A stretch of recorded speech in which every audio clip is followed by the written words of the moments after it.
اہل سنت نعرہ تکبیر، نعرہ رسالت۔ ایک بوڑھا شاعر تھا اور بہت بڑا ادیب تھا وہ۔ اس نے بہت ریسرچ کیا اپنے طور پہ۔ ریسرچ کا مطلب اس نے کافی تلاش کیا کہ کچھ ایسا ملے جس سے میں قرآن پہ اعتراض کروں، تو اسے 3 الفاظ ملے: کبارہ، حضون اور اجابہ۔ یہ 3 الفاظ مطلب وہ یہ سمجھتا تھا کہ یہ الفاظ ایسے ہیں جو قرآن میں نہیں ہونے چاہیے، خدا کے کلام میں ایسے الفاظ۔ اس کے دماغ میں یہ تھا کہ قرآن مجید میں ایسے الفاظ کیوں ہیں، حضون، اجابہ اور کبارہ۔ وہ یہ سوچتا تھا کہ یہ فصاحت کے معیار سے گرے ہوئے ہیں، مطلب یہ وہ الفاظ ہیں جو سطحی ہیں۔ اس نے یہ سوچا اور وہ حضور کے پاس گیا مناظرہ کرنے۔ میرے آقا قرآن مجید کی تلاوت کر رہے تھے، جب وہ آیا تو آپ خاموش ہو گئے۔ کہا کیسے آنا ہوا؟ ایسے ایسے آیا ہوں اور یہ 3 الفاظ لے کر کے آیا ہوں میں۔ مجھے بتائیے کہ یہ اگر خدا کا کلام ہوتا تو یہ 3 الفاظ اس قرآن میں کیسے ہیں؟ حضون کا مطلب ہوتا ہے جس کا مذاق بنایا گیا، عجابن بہت عجیب چیز، کبارن بہت بوڑھا۔ تو وہ حضور پاک نے کیسا جواب دیا؟ ارے میرے حضور سے مناظرہ کرنے آیا تھا۔ حضور نے فرمایا بیٹھ جاؤ، بیٹھ گیا۔ کچھ دیر بیٹھا، حضور نے فرمایا کھڑے ہو جاؤ، کھڑا ہو گیا۔ کہا سامنے بیٹھو، سامنے آ کے بیٹھ گیا۔ حضور نے کہا چلو کھڑے ہو جاؤ، ادھر بیٹھو۔ جب 2-3 دفعہ حضور نے ایسے کہا تو کہتا ہے اتتخذونی حضوا، کیا آپ میرا مذاق اڑا رہے ہیں؟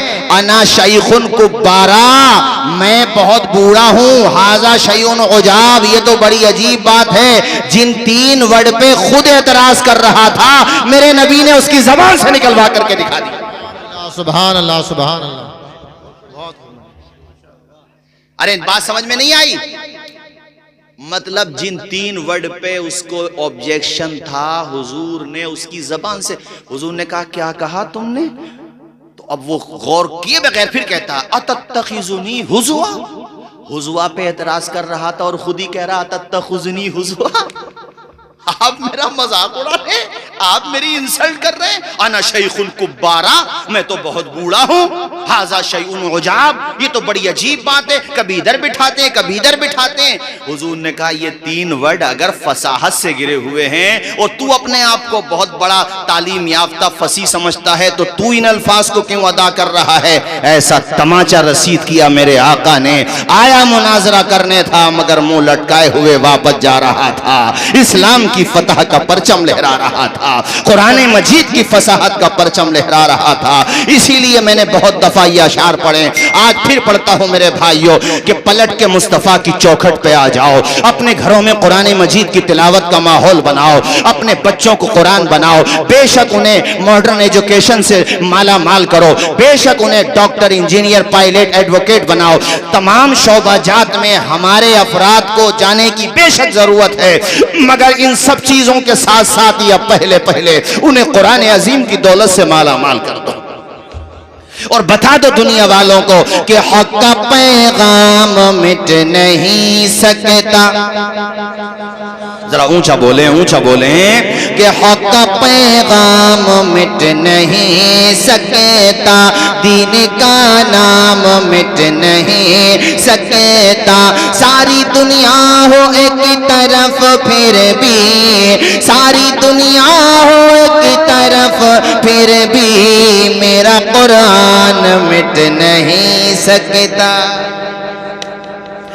میرے بھائیوں، کبھی اپنی زبان پہ یہ الفاظ نہ لایا کرو کہ ہم بڑے پریشان ہیں، بڑے پریشان ہیں، بڑے بدنصیب ہیں۔ جس کے پاس ایمان جیسی دولت، جس کے پاس قرآن جیسی عظیم کتاب، وہ بدنصیب کیسے ہو سکتا ہے؟ دنیا کا کیا ہے، چند دنوں کی ہے، گزر کے چلی جائے گی، آپ کو آخرت میں جانا ہے۔ مگر مبارک باد ہے وہ لوگ جو دنیا میں رہے تب بھی قرآن کے ساتھ رہے، جب دنیا سے گئے تب بھی قرآن مجید کی تلاوت کرتے ہوئے چلے گئے۔ سبحان اللہ۔ قرآن مجید کی تلاوت پتہ کتنی عظیم دولت ہے؟ امام جلال الدین سیوطی المتوفہ 911 ہجری نے اپنی کتاب شرح الصدور میں ایسے متعدد واقعات لکھے ہیں بزرگان دین کے کہ جنہیں قرآن عظیم سے والہانہ محبت تھی، والہانہ مطلب انہیں قرآن پڑھنا تھا تو پڑھنا تھا بس، یعنی قرآن عظیم کی تلاوت کا ناغہ نہیں ہوتا تھا۔ اور ہمارے لوگ کتنا پڑھتے ہیں قرآن؟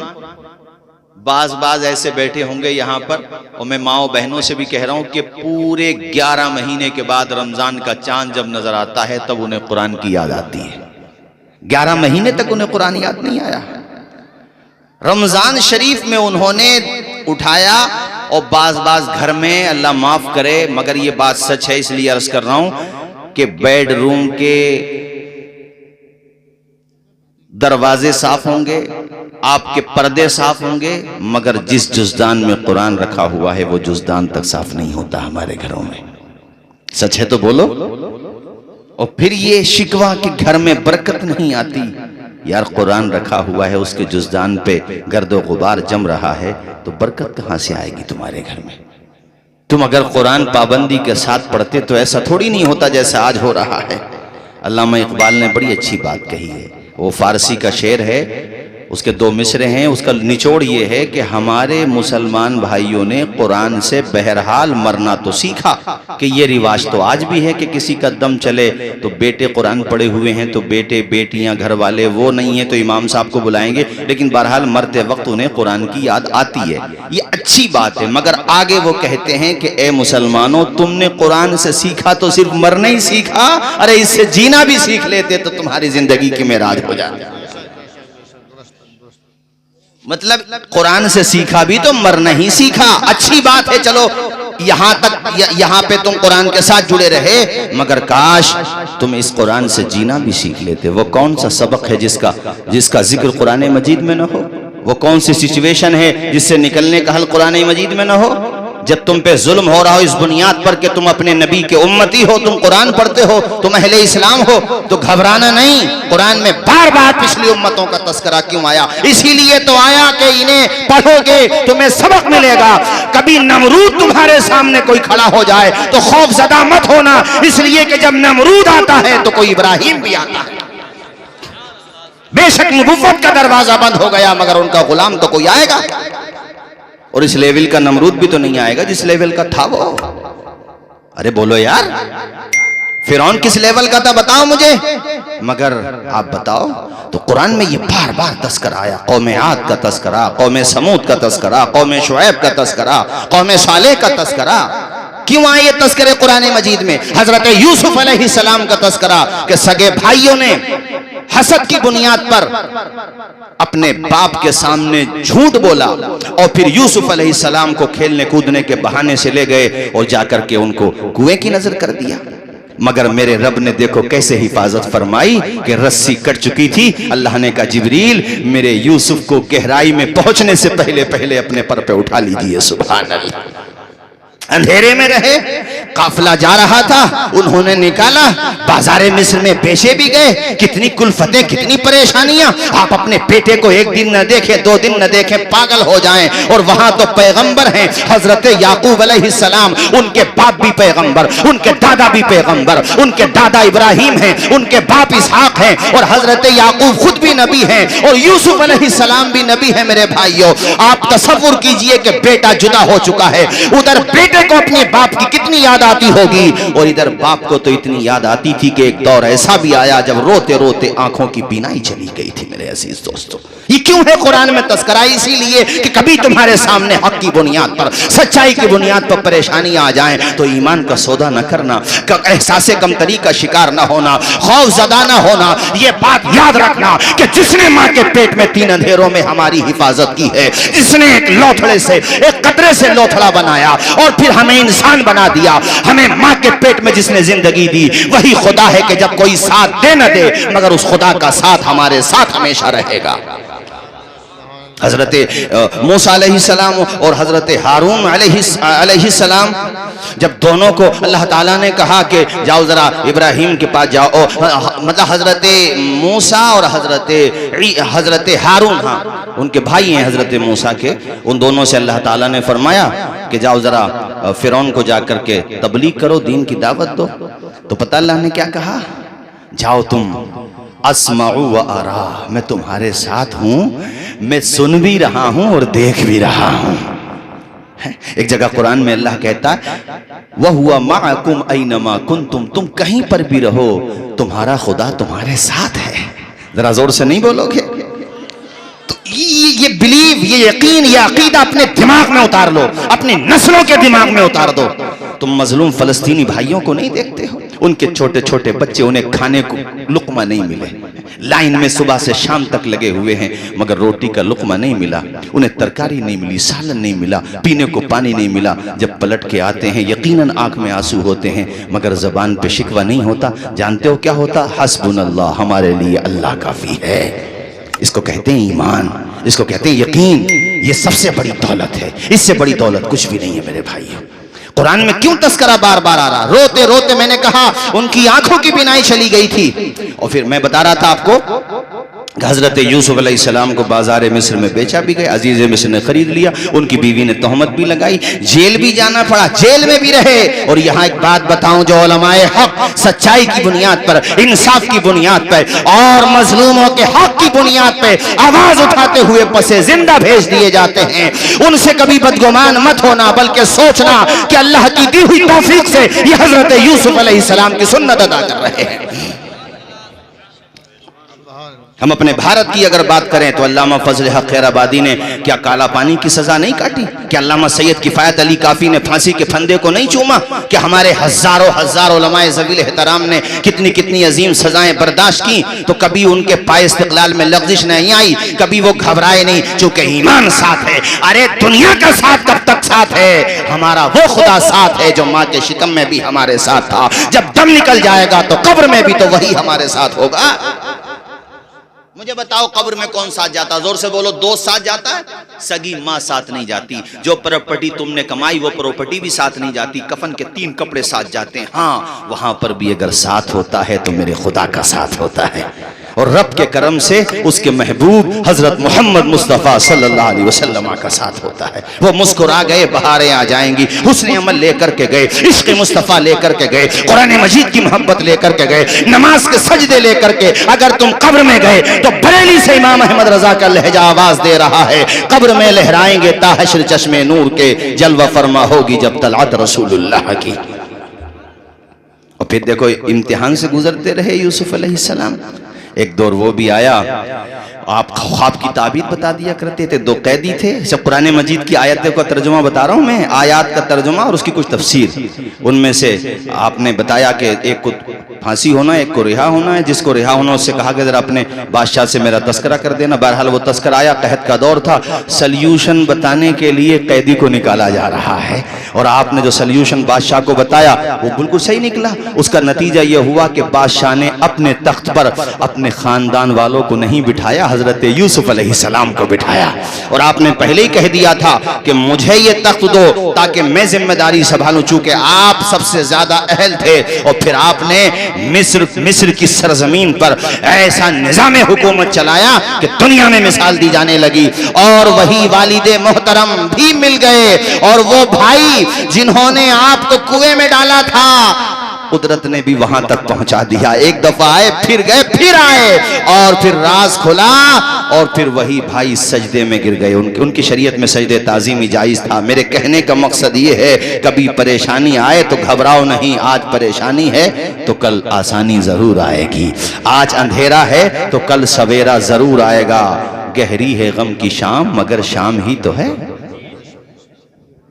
زور سے بولو، گہری ہے غم کی شام مگر شام ہی تو ہے۔ اور اندھیرا جتنا گہرا ہوتا ہے نا، اجالا اتنا ہی پیارا ہوتا ہے کہ نہیں ہوتا ہے؟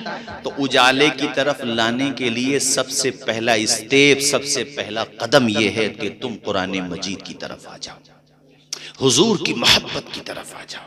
صرف نعرے بازی نہیں، نعرے اپنی جگہ ہیں بے شک، عملی طور پہ آ جاؤ، اپنی آنے والی نسلوں کے دماغ میں، دل دماغ میں یہ بات بٹھا دو کہ محمد سے وفا تو نے تو ہم تیرے ہیں، یہ جہاں چیز ہے کیا لوح و قلم تیرے ہیں۔ یہ بات بٹھا دو ان کے ذہن و دماغ میں، انہیں پیارے نبی کی محبت کا جام پلا دو اپنی نسلوں کو، انہیں قرآن مجید پڑھاؤ۔ فلسطین میں نہیں دیکھتے ہو تم، رہنے کو مکان تک نہیں ہے، وہ ایسی جیسے آپ کے جلسے کا یہ شامیانہ ہے، ایسے ان کے خیمے سے بنے ہوئے ہیں۔ ان لوگوں نے انہی خیموں میں تعلیم شروع کر دی۔ ارے بولو، اونچا بولو، سبحان اللہ۔ اور سب سے زیادہ حفاظ اگر کہیں پر بنتے ہیں نا بیٹیاں اور بیٹے تو وہ اسی سرزمین پہ بنتے ہیں. وہ ایک دوسرے کو حافظ بنا رہے ہیں, پڑھا رہے ہیں, تعلیم کو ختم نہیں ہونے دیا. یہ میں آپ سے بھی کہہ رہا ہوں کہ یہ جھگڑے آپس کے اختلافات ہیں کہ میری ناک اونچی اور فلاں کی ناک نیچی, یہ سب ختم کرو. پیسہ جو ہے اس کو محفوظ رکھو, جہاں خرچ کرنا چاہیے وہاں خرچ کرو. تعلیم پر اٹھاؤ, کسی کے کام آنے پہ اٹھاؤ. یہ کیا بات ہوئی کہ چند پیسے ہو گئے, گھر پہ شادی آ گئی تو ڈیجوں کے آگے ریچوں کی طرح ناچو تاکہ ہمارے غیر مسلم بھائی بھی دیکھ کے بزن ہو جائیں کہ یہ مسلمان ہیں جنہیں دیکھ کے شرمائیں یہود. ایسے حالات میں بھی بتاؤ ایسا ہو رہا کہ نہیں ہو رہا بتاؤ. تو پیسہ صحیح جگہ پہ اٹھاؤ, کامیاب جگہ پہ اٹھاؤ, اچھی جگہ پہ اٹھاؤ. اے میرے بھائیوں, نیک بنو, ایک بنو. قرآن مجید کی زیادہ سے زیادہ تلاوت کرو, روزانہ تلاوت کیا کرو, پڑھا کرو. اور ساتھ ہی ساتھ میرے بھائیوں نماز فرض ہے, نماز کی طرف آ جاؤ. مجھے بڑا دکھ ہو رہا ہے یہ بات کہتے ہوئے کہ آج بھی ہمارے یہاں مسجدیں خالی نظر آتی ہیں, صرف جمعے کے دن مسجد آباد نظر آتی ہے. کاش ہر دن 5 وقت کی نماز میں اسی طرح نمازیوں کی تعداد نظر آنے لگے جس طرح سے جمعے کے دن نظر آتی ہے, تو انشاءاللہ بہت بڑا انقلاب آ جائے. آپ لوگ 5 وقت نماز پڑھا کرو, نماز میں لاپرواہی نہ کیا کرو, اپنے دل کا رشتہ اپنے رب سے مضبوط کرو. نماز پڑھنے سے, قرآن پڑھنے سے, کار خیر میں حصہ لینے سے اللہ تعالیٰ سے رشتہ مضبوط ہوتا ہے. اللہ تعالیٰ کی طرف دل جب راجع ہو جاتا ہے, اللہ کی بارگاہ میں رونے لگتا ہے دل اور آنکھیں, تو انشاءاللہ بہت بڑا انقلاب آ جاتا ہے. میرے بھائیوں, نور خضرا سے دل جگمگا لیجئے, نور خضرا سے دل جگمگا لیجئے, اپنا سینہ مدینہ بنا لیجئے, اپنا سینہ مدینہ بنا لیجئے.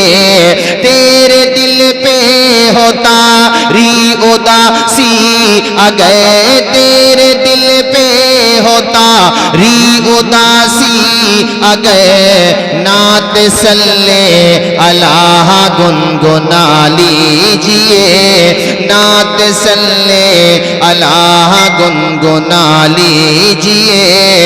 تیرے دل پہ ہوتا ری اداسی اگر, تیرے دل پہ ہوتا ری اداسی اگر, نعت صلی اللہ گنگنا لیجئے. جو بھی دیکھے وہ شیطان نبی کا کہے, جو بھی دیکھے وہ جو بھی دیکھے, تمہارا پہچان یہ ہو کہ غلام مصطفیٰ ہے. 2% ہیں قاری مرغوب صاحب سکھ لوگ, صرف 2%, مگر کسی سکھ کو دیکھا تم نے اس کے سر سے پگڑی اتر جاتی ہو؟ دیکھا اپنے اسٹیٹس کے ساتھ, اپنے تشخص کے ساتھ اور ڈگنیٹی اور اپنی شناخت کے ساتھ رہنے کا ادھیکار ہمیں ہمارے بھارت کا سنویدھان دیتا ہے. آپ خود نہیں لے رہے ہیں تو کوئی کیا کرے؟ 2% سکھ سمودائے کے لوگ, نہ پگڑی اترتی ہے نہ داڑھی کٹتی ہے. اب تم اپنے آپ کو دیکھ لو, 18 یا 20%, اب اس 18-20% میں اپنے آپ کو دیکھو کہ تم نے اپنے آپ کو اور اپنے تشخص کو کہاں تک بچایا اور کہاں تک قربان کر دیا. آذان کی وقت میں جب خود مسلموں میں مسجدوں کی آذان کا احترام نہیں ہوگا تو دوسرا احترام کرے گا قاری صاحب؟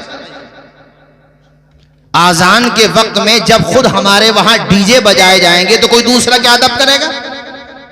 دوسروں کو کہنے سے پہلے اپنے آپ کو بھی تو دیکھو. صرف 2%, مگر دیکھو پہچان, تشخص بچا کے رکھا انہوں نے. بولو ویلیو ہے ان کی, اونچا بولو. کیوں؟ اس لیے کہ انہوں نے اپنی ویلیو بنائی. اور ہمارے وہاں ویلیو بنانے کا ماحول ہے, ٹانگیں کھینچنے کا ماحول ہے. ٹانگیں کھینچنے کا تو پہلے تھا, اب گردن پکڑنے کا ماحول ہے. اور کسی پہ پیسے آ جائیں, دولت آ جائے, سب نہیں, مگر ایسا بھی ہے کہ جب شہرت ملی, دولت ملی, منصب ملا, اقتدار ملا, تو کسی اور کو نہیں اپنوں کو نقصان پہنچانا شروع کر دیا. پہلی بات تو کسی کو بھی نہیں پہنچانا چاہیے, ہم تو یہ کہہ رہے ہیں. اس لیے میں نے تم سے کہا کہ اپنی شناخت, ارے سر پہ ٹوپی رکھ کے تو چل ہی سکتے ہو, کون روک رہا ہے تمہیں؟ سنت کے مطابق داڑھی رکھ کے چلو، کون منع کر رہا تم سے؟ ہم کیوں کہیں کسی کو وہ منع کر رہے ہیں جب وہ منع کر ہی نہیں رہے تو ہم کیوں کہیں؟ لیکن تم اگر اپنی شناخت بچا کے نہیں چلو گے تو ضرور منع کریں گے وہ۔ بولو، جب سب ہی رکھ لیں گے تو وہ کس سے منع کریں گے؟ جب سب کے سر پہ ٹوپی اور اسلامی تشخص ہوگا کوئی منع نہیں کرے گا۔ ہمارے بھارت کے سنویدان نے یہ ہمیں آزادی دی ہے، تو اپنی آزادی اور اپنے قانونی حقوق کے لیے تو جد و جہد کرو، اس پہ عمل تو کرو۔ اسی لیے میں یہ شعر پڑھ رہا تھا، جو بھی دیکھے وہ شیطان نبی کا کہے، جو بھی دیکھے وہ شیطان نبی کا کہے، اپنا کردار ایسا بنا لیجئے، اپنا کردار ایسا، آپ بھی بول دیجئے، اپنا کردار ایسا بنا لیجئے، جو بھی دیکھے وہ شیطان نبی کا کہے، اپنا کردار ایسا بنا لیجئے۔ اور میں آخر میں، چونکہ حضرت کے بھی چند مبارک کلمات ہونا ہے، اچھا فیروز پور بھی ایک تاریخی گاؤں ہے بھئی، قاری سلیمان صاحب، ہاں تاریخی، یہاں کے محبت بھی، یہاں کے لوگ محبت بھی تاریخی رکھتے ہیں ماشاءاللہ۔ اور میں تو یہ چاہوں گا کہ مولانا سلیمان صاحب کو، قاری سلیمان صاحب کو اہل فیروز پور اب اس طرح سے اپنے دل دماغ میں بٹھا لیں کہ بھئی قاری صاحب جب تک اللہ نے تمہیں عمر دی ہے یہیں پر پڑھاؤ گے فیروز پور میں انشاءاللہ۔ کیوں وہ توصیف بھائی ہیں؟ اور ہمارے حافظ حاجی ناصر صاحب کدھر چلے گئے ہیں؟ اور ماشاءاللہ سبھی لوگ مجھے چہرے نظر آ رہے ہیں، سبھی شناسہ چہرے ہیں، میں کسی کا نام لوں نہ لوں، میرا خدا تو سب کی محبت کو جانتا ہے، پروردگار سب کے پیار کو جانتا ہے۔ اہل فیروز پور بڑے محنتی، اور دوسری مسجد کے بھی امام صاحب بڑے محنتی ہیں ماشاءاللہ، یہ جو ہیں ان کی قدر کرو۔ اس سال 3 حفاظ فارغ کیے ہیں، اگر تم ان کے دست و بازو بنے رہو گے تو انشاءاللہ آئندہ سال 6 حافظ قرآن بنیں گے، رب نہ چاہا، بولیے انشاءاللہ۔ اور باقی میری تقریر انشاءاللہ آپ 21 تاریخ میں جامعہ اسلامیہ خیلوم رائے ستی میں بھی سماعت کریں گے، آپ تشریف لائیے۔ حضرت مفتی اعظم سنبھل کے بارے میں کامل صاحب نے ذکر کیا، حضرت مولانا ہمارے قاری زیغم رضا صاحب نے ذکر کیا اور بالکل صحیح کیا۔ بے شک اس میں کوئی شک و شبہ نہیں ہے کہ بڑی قربانیاں مفتی اعظم سنبھل کی اپنے پورے خطے کے لیے رہی ہیں پہلے ہی سے، الحمدللہ۔ مولا تعالیٰ آپ کا سایہ سلامت رکھے، عمر میں برکتیں عطا فرمائے، شفاء عاجلہ صحت کاملہ عطا فرمائے۔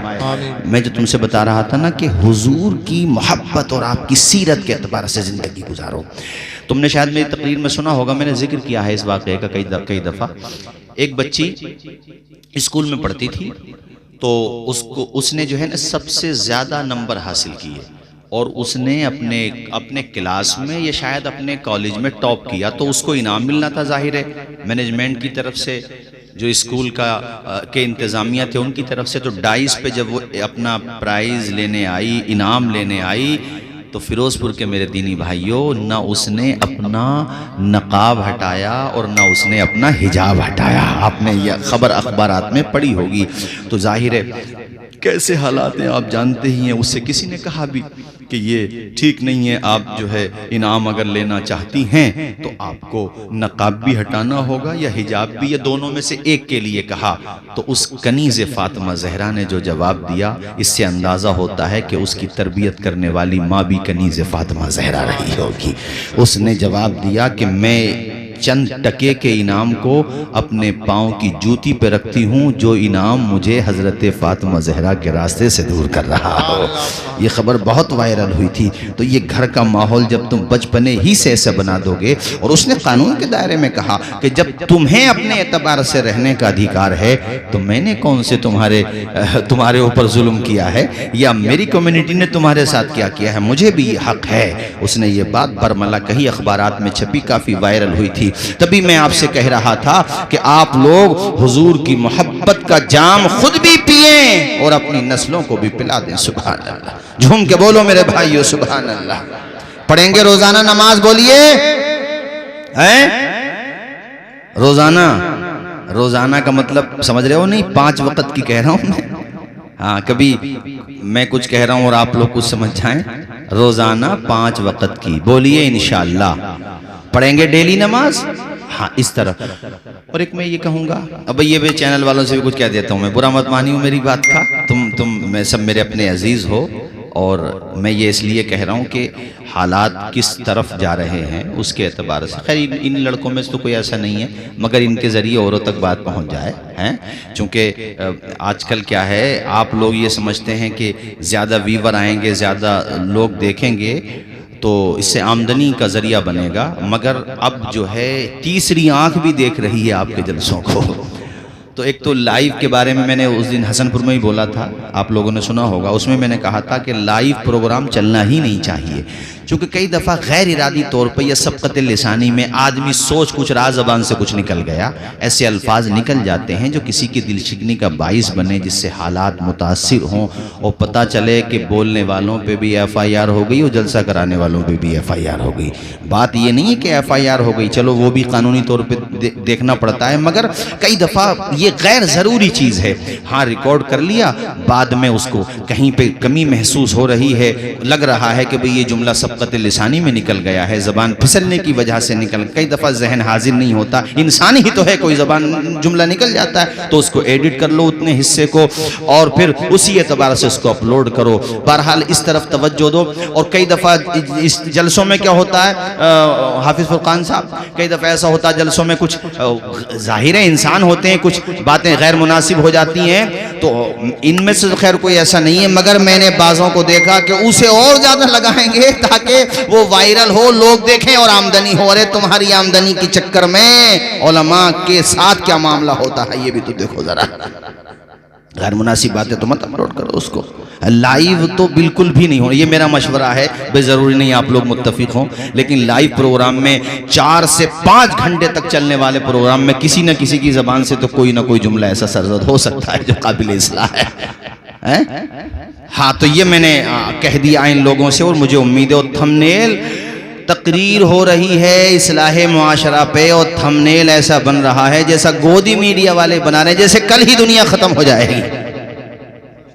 یعنی تقریر میں ایسا کچھ میٹر ہے ہی نہیں جیسا تھمنیل پہ بتا. ہماری تقریر میں لگا دیتے ہیں پتہ نہیں کیسے کیسے، جبکہ ہم نے وہ کچھ بولا ہی نہیں ہے. تو اس لیے میں نے کہا ہے ان کے ذریعے بات دوسروں تک پہنچ جائے گی، اس اعتبار سے میں نے یہ بات عرض کر دی ہے. مجھے امید ہے کہ ہمارے جو حضرات اس میں ہیں، یعنی اس شعبے میں ہیں، وہ اس پہ توجہ دیں گے اور یقیناً اپنی اصلاح کریں گے. خیر، مولا تعالی ہم سب کو حسن عمل کی توفیق عطا فرمائے. میں نے جو باتیں کہیں کوئی بات خلاف شرع سرزد ہو گئی، میں بھی کلمہ پڑھتا ہوں، آپ بھی پڑھ لیجئے، لا الہ الا اللہ محمد الرسول اللہ صلی اللہ علیہ وسلم. ادارے کو محنت سے چلائیے، بہت محنتی اور بہت خلوص و للہیت کے ساتھ. قاری اسی سال تو آئے تھے شاید قاری سلیمان صاحب، 1 سال میں ماشاءاللہ کافی محنت کی. محنت کرتے رہو. یہ فیروز پور والے ہیں اور ماشاءاللہ تمہیں جو ہے تنہا نہیں چھوڑیں گے الحمدللہ. تمہارے ساتھ اگر حسن پور بھی جانا پڑے گا تو چلے جائیں گے ماشاءاللہ. فیروز پور کے لوگ پہلے ہی سے بہت، فیروز پور ہو، پھلسنگا ہو. ہمارے قاری ارمان بھی تو آئے تھے پھلسنگا سے، انتقال کر گئے کیا؟ چلے گئے؟ اچھا چلے گئے. اب جانے والے انتقال کا مطلب یہاں سے چلے گئے. ایک لفظ کے کئی معنی ہوتے ہیں ہمارے بھائی جان جو ہے. خیر ہاں کافی محنت کی. جی وہ مولانا تطہیر اس میں پڑھا رہے ہیں ماشاءاللہ ماشاءاللہ. یہ خیر ہمارے قاری تطہیر صاحب جو ہیں آپ کے یہاں والے، یہ مجھ سے بڑی، میں انہیں کیا کہوں، میں تو سبھی کو کہوں گا. یہ انہوں نے اس وقت اندور کے پاس ایک جگہ رہتے تھے، کیا نام ہے بھی تطہیر اس کا؟ دھرم پوری. ہاں اس بہت میں جاتا تھا ان کے وہاں. خیر تو اپنے وہاں کے بھی جتنے حفاظ ہیں انسان ہیں، ہم سب انسانی تو ہیں، مگر کبھی کبھی یہ بھی دیکھو یار، ہم لوگ تو پورے سال میں 1 ختم قرآن نہیں کر پاتے، یہ ہر ہفتے میں 1 ختم قرآن کر دیتے ہیں. کبھی کبھی یہ بھی تو سوچو کہ ہم جو کام کر رہے ہیں اس سے دنیا آباد ہو رہی ہے، یہ جو کر رہے ہیں اس کا صلہ تو رب دینے والا ہے. کس نیت سے کر رہے ہیں یہ تو اللہ بہتر جانے، مگر یہ جو کام کر رہے ہیں اس سے نسلیں آباد ہو رہی ہیں، اس سے قرآن منتقل ہو رہا ہے، سینوں میں ایک دوسرے کے جا رہا ہے ان کے کام کی وجہ سے. آپ کیا سوچتے ہیں یہ علماء، یہ ائمہ، یہ حفاظ و قراء الگ سے کاروبار نہیں کر سکتے؟ کیا ان کے پاس دل دماغ نہیں ہے؟ کیا یہ محنت کر کے پیسہ نہیں کما سکتے؟ مگر آخر میں پھر یہی سوچتے ہیں یار ہم نے بھی اگر یہ سلسلہ چھوڑ دیا تو قرآن عظیم کی یہ دولت سب کے گھروں تک پہنچائے گا کون؟ اللہ نے ہمیں یہ توفیق دی ہے تو ہمیں یہ کام کرنا چاہیے، ورنہ جس کے منہ میں جو آتا ہے سب سے کمزور گردن مدرس کی اور امام کی تو ہوتی ہے. جس کا اپنے گھر میں اللہ کی قسم بالکل ہولڈ نہ ہو, بالکل ذرہ برابر ہولڈ نہ ہو, جسے ناشتہ وقت پہ نہ ملے, کھانا وقت پہ نہ ملے, اما سونے کو بسترا وقت پہ نہ ملے, وہ جا کر کے امام صاحب کو کہتا ہے مولانا سمر سیبل چلانا بھول گئے, تو تم ہی بٹن دبا دو, اس میں کیا ہے. سب نہیں, کبھی آپ سوچو, میں آپ کے اوپر تھوڑی کہہ رہا ہوں یار آپ تو ایسے نہیں ہیں, مگر ہر جگہ ایک دو پیس ضرور ہوگا ایسا. حاجی ناظر صاحب ایک دو بیچارہ پر وقتہ اس میں کیا کہوں, ایک دو بدھی جیوی ضرور ہوگا, وہ اس کی اس بات پہ نظر ہوگی کہ یار مولانا صاحب کے پچھلے جمعے کو کپڑے دوسرے تھے, اس جمعے کو دوسرے ہیں. ارے مولانا صاحب نے موٹر سائیکل بھی خرید لی, ارے مولانا صاحب نے کار بھی خرید لی, ارے تو دعا کرو اللہ کرے ہیلی کاپٹر خریدیں تاکہ وہ بھی اپنے بچوں کو پڑھائیں جو یہ سوچ کے نہیں پڑھاتے کہ اس لائن میں رکھا کیا ہے, انہیں بھی یہ لگے کہ اسی لائن میں تو سب کچھ ہے, دنیا بھی آباد ہے اور اللہ کے کرم سے ان کی آخرت بھی آباد ہے. سبحان اللہ سبحان اللہ. صبح مولانا غلام نبی صاحب, میں تو مشورہ دیتا ہوں, میں نے تو ابھی 4-5 روز پہلے ایک جگہ پروگرام تک کمیٹی والے بیٹھے تھے اور ہینڈ ٹو ہینڈ اثر ہوا, انہوں نے 5-6 ممبر کھڑے ہو گئے, بولے حضرت ہمارے, میں نے کہا تنخواہیں امام کی 10-12 پہ رہنے دو گے, اب 20-25 ہونی چاہیے. تھوڑی دیر تو انہیں ایسا لگا مولانا یار 10 سے 20 پہ کو لے گئے, یہاں 6 سے 10 پہ کو آنے میں 10 سال لگ گئے, اور یہ ایک دم سے. میں نے کہا اس لیے بعض لوگ اپنے بچوں کو اس لیے حافظ قرآن نہیں بناتے کہ اس لائن میں رکھا کیا ہے, کتنی تنخواہ ملے گی, کیا ہوگا جب تم 25-30 ہزار پورے محلے بستی کے لیے. بتائیے مفتی اعظم سنبھل ہمارے حضرت, بتائیے کہ مشکل ہے پوری بستی کے لیے 25-30 ہزار تو مشکل ہے, بتاؤ. جب 25-30 ہزار آپ تنخواہ دو گے نا تو لوگوں کی مینٹلٹی چینج ہو جائے گی, ان کا ذہن اپنے آپ چینج ہو جائے گا. کون کہتا ہے اس لائن میں کچھ نہیں رکھا ہے؟ ارے 25,000 روپے ان کے مقتدی تحفے میں دے رہے ہیں, اور الحمدللہ ہمارا بیٹا وہاں قرآن مجید سن بھی رہا ہے اور دوسروں کو سنا بھی رہا ہے. میں جو 25,000 کی بات کروں گا, آج کے مہنگائی کے زمانے 15,000 روپے تو گھر کے خرچے چلانے کے لیے ہونے چاہیے. کیوں بتاؤ, بولو. اسے تباہ پوری بستی کے لیے کچھ بھاری نہیں ہوتا. اور میں یہ سمجھتا ہوں 90+9 لوگ یہ چاہتے ہیں کہ اماموں کی تنخواہیں بڑھیں, مگر بربادی گلستان کو ایک الو کافی ہوتا ہے. سمجھ میں آ گئی بھئی؟ ہماری بات پہ توجہ دو. تمہارے گھر پہ بچہ پیدا ہوا رات میں 3 بجے 2 بجے سردی کی رات, جنوری پڑ رہا ہے کوہرا, تو سکندر پور سے مولانا توصیف رضا نہیں آئیں گے کان میں اذان دینے, صدیرن پور سے مولانا کامل صاحب, حافظ فرقان صاحب, یا حیبت پور سے مولانا شوکت صاحب, مولانا عالمگیر صاحب, الجامعۃ الاسلام خیلوم رائے ستی سے ہمارے شہر قاضی حضرت مفتی اعظم سنبل نہیں آ پائیں گے شاید رات میں. اس وقت بھی اگر کوئی تمہارے گھر پہ تمہارے بچے کے کان میں پیغام توحید اور رسالت دینے کے لیے جائے گا تو وہ تمہارا امام جائے گا رات کے 3 بجے اٹھ کے جا رہا ہے. وہ تو اتنی توفیق نہیں ہو سکتی ہے ہمیں کہ امام صاحب آئے ہیں تو 500,000 روپے ان کے ہاتھ پہ رکھ دے خوشی میں. ہاں وہ لڈو کیا گڑی رکھ دیتے ہیں بعض جگہ تو یار.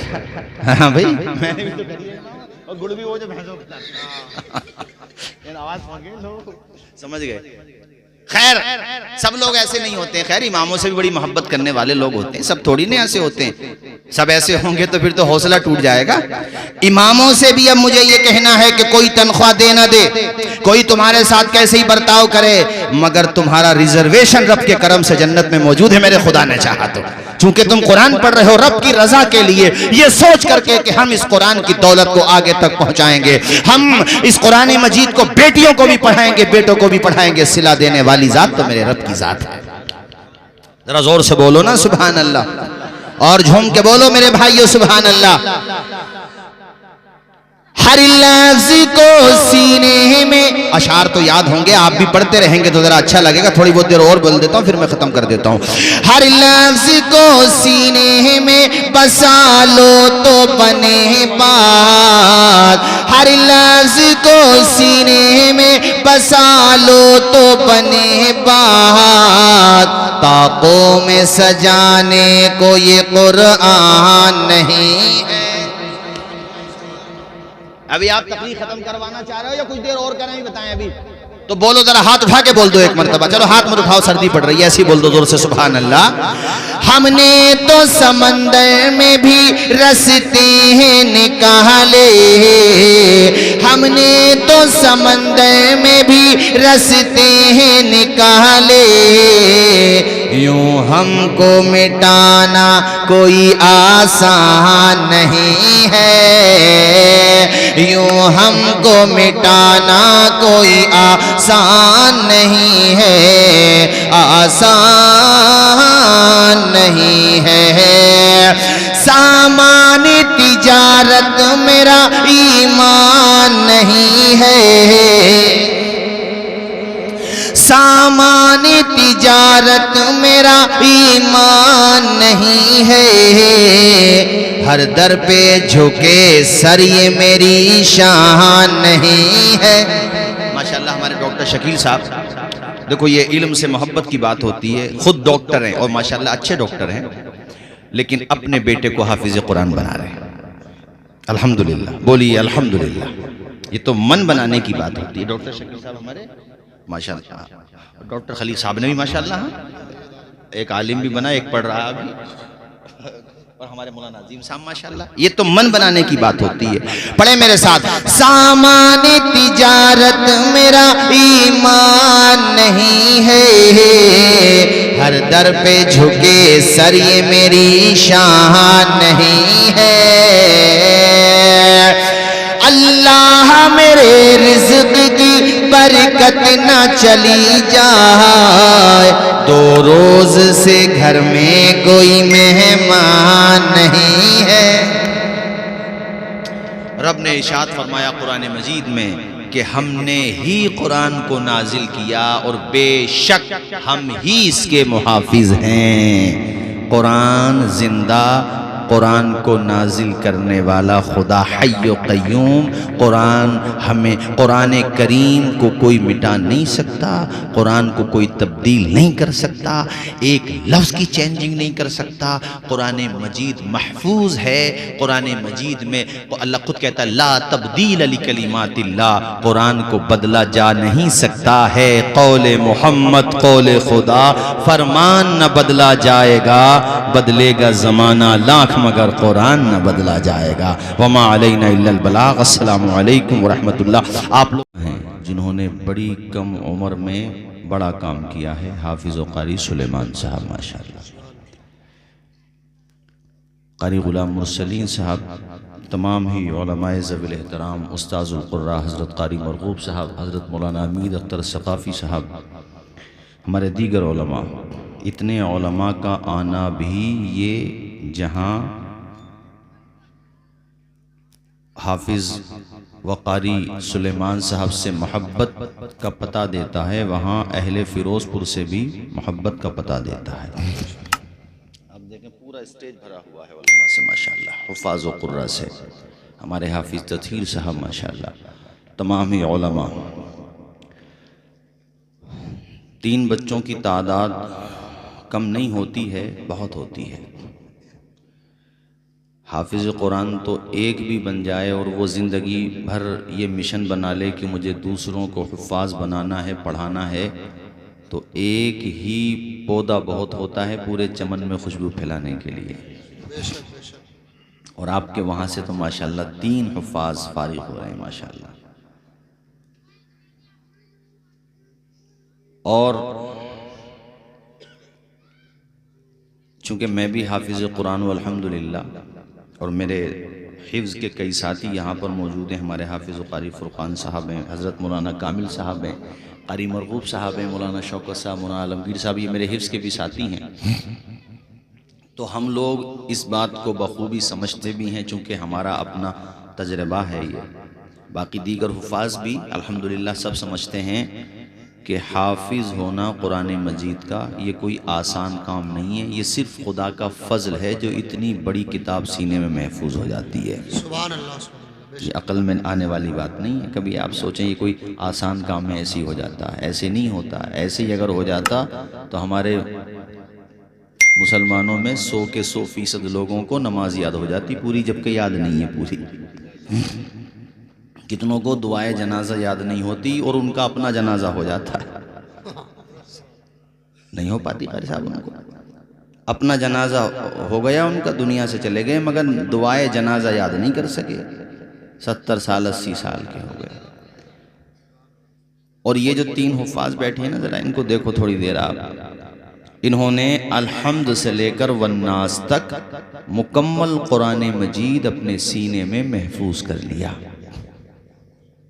اب آپ ان کی محنت اور کاوش کو ذرا تنہائی میں جا کے سوچنا تھوڑی دیر کہ یہ حافظ بنے کیسے ہیں۔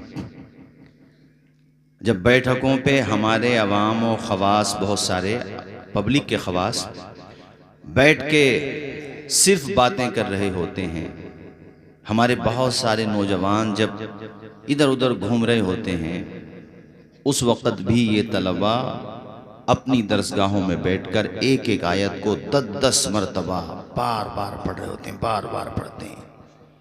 اور ایسے دور میں جبکہ ہماری قوم مسلم فجر کی نماز میں صرف 2% مسجدوں میں آتی ہے، یہ فجر کی نماز سے پہلے نہیں، فجر کی اذان سے پہلے مدرسوں میں اٹھا دیے جاتے ہیں، ان کا استاذ بھی بیدار ہو جاتا ہے، یہ بھی بیدار ہو جاتے ہیں۔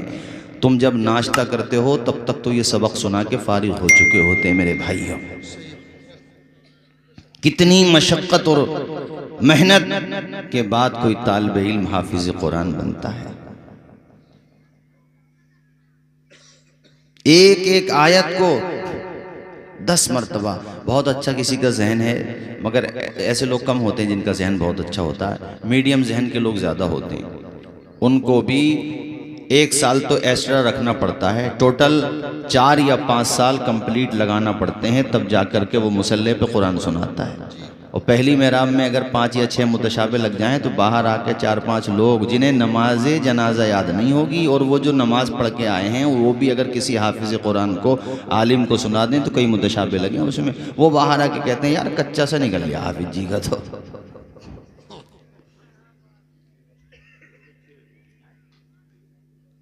یہ پتہ نہیں ہے وہ کھڑا کہاں ہے اور کتنا پریشر ہے اس کے اوپر۔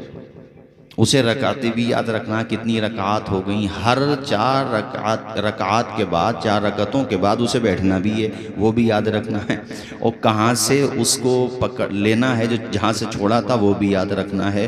تو یار وہ مشین تو نہیں ہے، انسان ہی تو ہے۔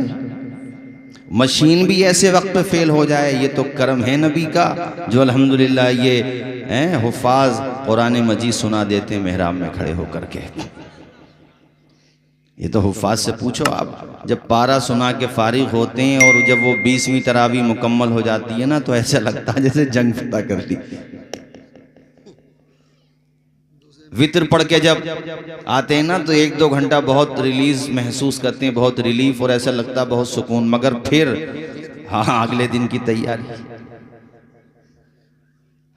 ارے کیسی سحری حافظ تطہیر صاحب، سحری افطار کی برکتیں بے شک اپنی جگہ، مگر قرآن مجید سنانے کی جو فکر ہوتی ہے، مقصد یہ ہوتا ہے۔ تو اس لیے حفاظ کو اگر متشابہ لگے، 1 یا 2 یا زیادہ بھی لگ جائیں، تو اس کی پشت پہ ہاتھ رکھ کے یہ کرو کہ حافظ صاحب بہت اچھا پڑھ رہے ہو، سمجھ میں آ رہا، متشابہ کی فکر نہ کرو، انسان ہو، غلطیاں تو ہو سکتی ہیں، متشابہ تو لگے گا۔ میں جو کہہ رہا ہوں آپ کے سمجھ آ رہا ہے کہ نہیں؟ بولو۔ کتنی محنت مشقت کے بعد یہ حافظ بنے۔ اس قرآن مجید کے بارے میں رب کہتا ہے کہ اگر ہم اسے پہاڑوں پہ نازل کرتے تو پہاڑ بھی ریزہ ریزہ ہو جاتا، یہ قرآن مجید، مگر سینہ مصطفیٰ پہ نازل ہوا قرآن، اور پیارے نبی کی محبت کے صدقے میں، آپ کے امتی ہونے کی وجہ سے، آپ کی نگاہ نبوت کے فیضان سے، خدا کے خاد فضل کے شامل حال ہونے کی وجہ سے، ہمارے پیارے نبی کی امتیوں میں 10 سال، بعض دفعہ تو 12 سال، اور اگر کتابوں کو آپ کھنگال کے دیکھو تو کتنے تو ہمیں تاریخ میں ایسے ملتے ہیں کہ وہ 8 سال میں، 7 سال میں، 9 سال میں، 10 سال میں حافظ قرآن بن چکے تھے میرے بھائیوں۔ اور ابھی ماشاءاللہ ہمارے عزیزم قاری فیض الدین صاحب کے پاس ایک طالب علم حسن پور کا، کتنے سال کا ہے وہ؟ ارے تو 11 سال کا، مگر 5 مہینے 10 دن میں حافظ قرآن بن گیا ماشاءاللہ۔ نہیں بولو گے زور سے سبحان اللہ؟ اس سے ایمان مضبوط ہوتا ہے۔ یہ جو دنیا سوچتی ہے نا مٹ جائے گا قرآن، ختم ہو جائے گا، قرآن نہ ہمارا محتاج نہ آپ کا محتاج۔ قرآن کو بچانے والی ذات، محفوظ رکھنے والی ذات وہ ہے جو لم یزل ہے، جسے کبھی فنا نہیں ہونا ہے، وہ باقی رکھے گی۔ ہاں وہ اپنے اسلام کو یتیم نہیں ہے، اللہ تعالیٰ اپنے دین کے محافظوں کو پیدا فرماتا رہے گا۔ بتاؤ 5 مہینے 10 دن میں حافظ، اور اعلیٰ حضرت تو 1 مہینے میں حافظ قرآن ہو گئے تھے، 1 مہینے میں۔ میں نے ابھی چونکہ اچانک یہ موضوع بن گیا، پچھلے سال میں نے بتایا تھا کتنے علماء گزرے ہیں، کتنے ہمارے اکابر گزرے ہیں جنہوں نے بہت، علامہ فضل حق خیر آبادی نے بہت کم وقت میں قرآن مجید کا حافظہ کر لیا تھا، بہت کم وقت میں۔ بہت علماء کرام ملتے ہیں ہم جب پڑھتے ہیں سیرت کی کتابیں، جنہوں نے بہت کم وقت میں قرآن مجید کا حافظہ کر لیا تھا، اور کیسے کیسے مضبوط حافظ ہیں، کتنے حفاظ ہیں الحمدللہ کہ الحمد سے لے کر والناس تک قرآن مجید ایک نشست میں سنانے کا حوصلہ رکھتے ہیں۔ ایسے تو ہمارے سنبل میں بھی ہیں، الحمدللہ ہمارے اسٹیج پہ بھی ہیں کہ وہ ذرا سی توجہ دیں، محنت دیں ایک نشست میں۔ ان سے بڑھ کے کوئی دھنی ہو سکتا ہے قسمت کا؟ ارے دولت کسی پہ زیادہ ہو سکتی ہے، مگر وہ کتنا بلند و بالا ہے کہ ایک نشست میں پورا قرآن سنا سکتا، اللہ کا یا وہاں اس کا کتنا اونچا مقام ہوگا۔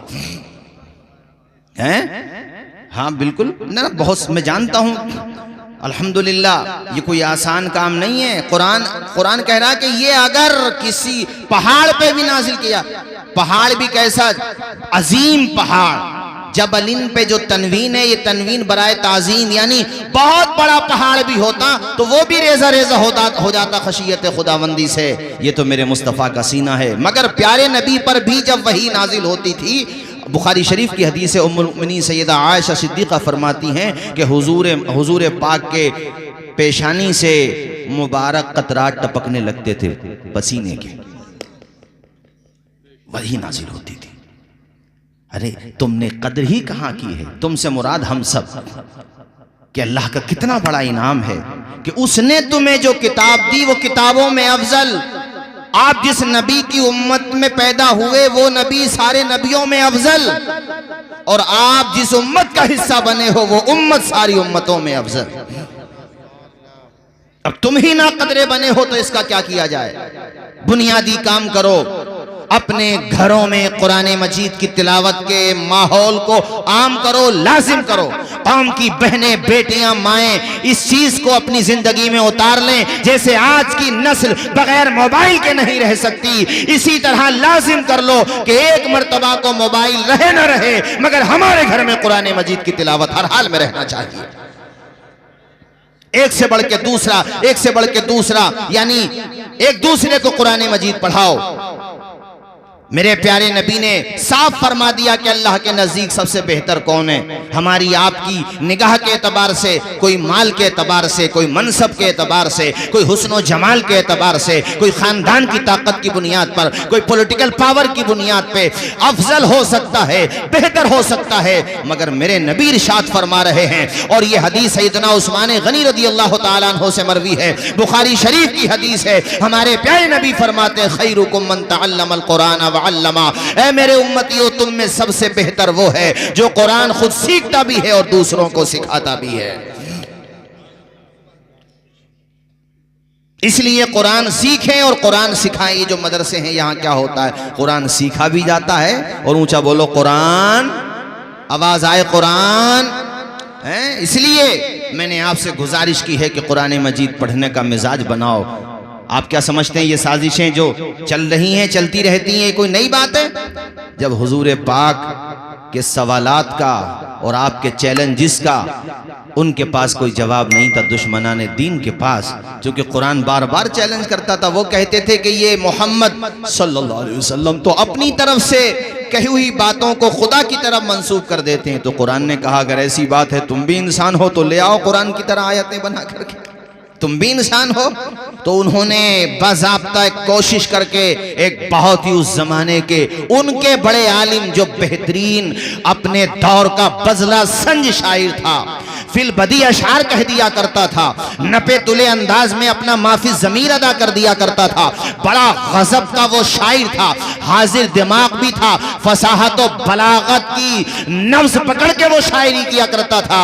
اس کا نام عبداللہ ابن مقفع بتایا جاتا ہے. اس کو انہوں نے تیار کیا تھا اور کہا تھا کہ ہم چاہتے ہیں تم مسلمانوں کے پیغمبر سے مناظرہ کرو، ان سے جا کر کے بات چیت کرو، ہم یہ چاہتے ہیں کہ تم ان کے چیلنج کا عملی جواب دو. عبداللہ ابن مقفع ابھی تک حالات سے واقف نہیں تھا. اس کو ٹرین کیا گیا، تیار کیا گیا. عبداللہ ابن مقفع آگے جا رہا تھا اور مکہ کے تمام بڑے بڑے سردار اس کے پیچھے پیچھے جا رہے تھے. وہ آگے بڑھتا جا رہا تھا. اس نے راستے میں گزرتے ہوئے مسلمانوں کے ایک ذرا سے بچے کی زبان پہ قرآن کی ایک آیت کو سن لیا تھا. وہیں پہ کھڑے ہو کر کے اس بچے سے کہتا ہے ماذا تقرؤ، اے بچے تو پڑھ کیا رہا ہے؟ اس بچے نے کہا انا اقرأ القرآن، میں قرآن پڑھ رہا ہوں. اپنے ساتھ کے لوگوں سے کہا واپس ہو کر کے چلو. یہ آیت سن کے مجھے اندازہ ہو گیا ہے کہ محمد کا جواب میں اکیلا کیا، سارے عرب کے فصحاء کو بلا لو، بلغاء کو بلا لو، ساری دنیا کے پڑھے لکھوں کو بلا لو. محمد کا جواب مل کر کے بھی سب لوگ نہیں دے سکتے ہیں. امام احمد رضا بریلی کی سرزمین سے پکارتے ہیں تیرے آگے یوں ہیں دبے لچے فصحاء عرب کے بڑے بڑے، کوئی جانے منہ میں زبان نہیں بلکہ جسم میں جانے. نعرہ تکبیر، نعرہ رسالت، علماء اہل سنت، نعرہ تکبیر.